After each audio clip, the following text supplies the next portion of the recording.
بسم اللہ الرحمن الرحیم۔ تو آج ہم بات کریں گے جی ڈاکومنٹری کے حوالے سے کہ ڈاکومنٹری کیا ہوتی ہے، اس کے لوازمات کیا ہیں، اس کے بنانے کے اصول کیا ہیں۔ تو ڈاکومنٹری جو ہوتی ہے وہ کسی بھی چیز کا دستاویزی ثبوت ہونا، اور دستاویز کہیں نہ کہیں کسی نہ کسی صورت میں دلیل کے ساتھ موجود ہوتی ہے۔ ایسے ہی کسی بات کا کہہ دینا، مثلاً یہ کہنا کہ بہاولپور کے لوگ یا ملتان کے لوگ جو ہیں وہ بڑے مہمان نواز ہیں یا بڑے خود غرض ہیں، تو ڈاکومنٹری جو ہے وہ بغیر دلیل کے یا ثبوت کے اس چیز کو نہیں مانتی جب تک اس کی عملی صورت نہ دکھائی جائے۔ ڈاکومنٹری اپنے اندر ایک تحقیقی پہلو رکھتی ہے۔ تو ڈاکٹر گیان چند جین نے اپنی جو ان کی تصنیف ہے تحقیق کا فن، اس میں لکھتے ہیں کہ ریسرچ یعنی پہلے سے موجود چیزوں کے بارے میں حقائق تلاش کیے جاتے ہیں، اور وہ مثال دیتے ہیں کہ جیسے جنگل میں ایک شخص نے پگڈنڈی بنا دی ہو، تو اس پگڈنڈی سے جو پہلا آدمی گزرا ہوگا تو ریسرچر جو ہے وہ بھی اسی رستے پہ چلتا ہے، اور پھر وہ صرف چلتا ہی نہیں بلکہ دائیں بائیں کا مشاہدہ بھی کرتا ہے کہ چلنے والا کن مشکلات سے گزرا ہوگا، کیسے اس نے یہ رستہ بنایا ہوگا۔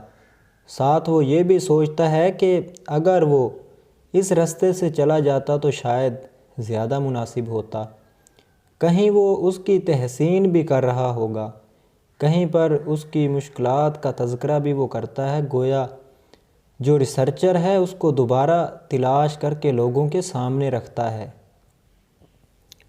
تو ادبی تحقیق بھی ان نامعلوم رستوں کی جو کسی زمانے میں گم ہو گئے یا ایسی کچھ غلطیاں بھی موجود ہوتی ہیں جن کو ہم درست کرنے کی کوشش کرتے ہیں، تو نئے حقائق تک جانے کی کوشش کرتے ہیں۔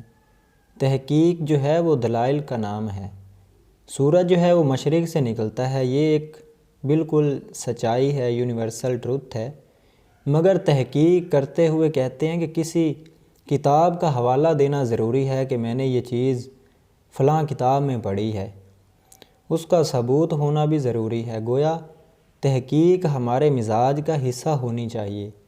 ایک اچھا جو طالب علم ہے وہ ہر چیز کو شک کی نگاہ سے دیکھتا ہے، لہٰذا ڈاکومنٹری کے اندر بھی تحقیق جو ہے وہ بہت ضروری ہے۔ ڈاکومنٹری میں کسی بھی بات پر جو ہے وہ کیوں، کیسے، کب، کہاں جیسے سوالات اٹھائے جاتے ہیں۔ دائرہ تحقیق ہمیشہ جو ہے وہ مخصوص ہونا چاہیے تاکہ بہتر انداز میں تحقیق کی جا سکے۔ یہ نہیں ہے کہ آپ جو ہے تحقیق کر رہے ہیں اور اس کا جو دائرہ تحقیق ہے وہ بہت وسیع ہو تو اس میں ہم تحقیق جو ہے اچھی طرح سے نہیں کر پاتے، جتنی کہ اچھی تحقیق ایک مخصوص جو ہے وہ دائرہ کار میں کی جاتی ہے۔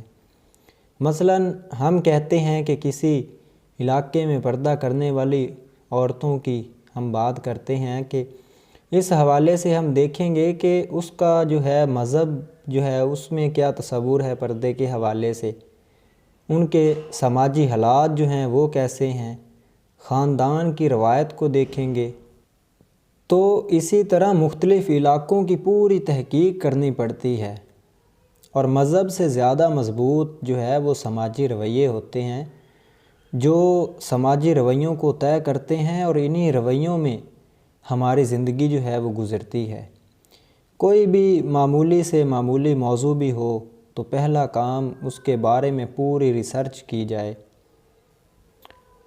تو پہلو کی بات کریں تو ریسرچ جو ہے وہ ہمیشہ دونوں پہلوؤں کو دکھاتی ہے، وہ کبھی بھی ایک پہلو پہ بات نہیں کرتی۔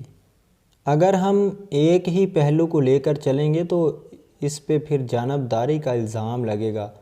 محقق جو ہے وہ تجزیہ کرتا ہے، کسی چیز پر حتمی حکم جو ہے وہ صادر نہیں کرتا، جیسے شاید ہو سکتا ہے، ہونا چاہیے جیسے الفاظ جو ہیں وہ استعمال نہیں کیے جاتے۔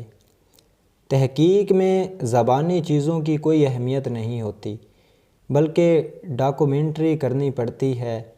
جب بھی ہم کسی علاقے اور خطے کی تحقیق کریں گے تو فرض ہے کہ وہاں کے خطے کی تحقیق جو ہے وہ ثبوت کے ساتھ کی جائے، وہاں کے لوگوں کی سوچ کو ثبوت کے ساتھ لکھنا ضروری ہے۔ تو اس کے لیے ہم مواد جو ہے وہ اکٹھا کرتے ہیں، مواد میں دلیل کے طور پر ہم جو ہے وہ ڈیٹا اکٹھا کرتے ہیں۔ جب کسی ایک موضوع پر ڈیٹا اکٹھا کر رہے ہوں تو اس کے ساتھ مزید بھی کوئی 5-6 کام جو ہیں وہ ذہن میں رکھنے چاہیے تاکہ آس پاس کی چیزوں کو بھی دیکھا جائے۔ تو ڈاکومنٹری جو ہے وہ ہمیشہ ایک پنچ لائن پر چلتی ہے۔ جیسے مور قبیلے کی ڈاکومنٹری ہے تو وہاں ان کے کاروبار، روزی کمانے اور غربت کو بیان کیا جاتا ہے۔ اسی طرح اگر خانہ بدوشی ہیں تو ان کی حالات زندگی کو موضوع بنایا جاتا ہے کہ وہ کس طرح سے اپنی روزی روٹی کماتے ہیں۔ تو یہ کچھ چیزیں ہوتی ہیں ڈاکومنٹری میں، کس طرح سے کی جاتی ہے یا اس کی جو ہیں کیا طریقہ کار ہیں۔ مزید جو ہیں اس کی مختلف اشکال پہ بھی ہم بات کریں گے کہ وہ کون کون سی ہیں۔